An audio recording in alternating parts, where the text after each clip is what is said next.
Değişik ortamlar bende var. Bende var. Özeniyorlar ama çözemezler. Onlar Türkleri çözemezler. Benim kafayı hiç çözemezler.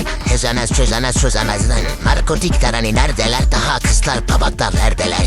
Onlar beni hep gördüler sandım ama çok kördüler.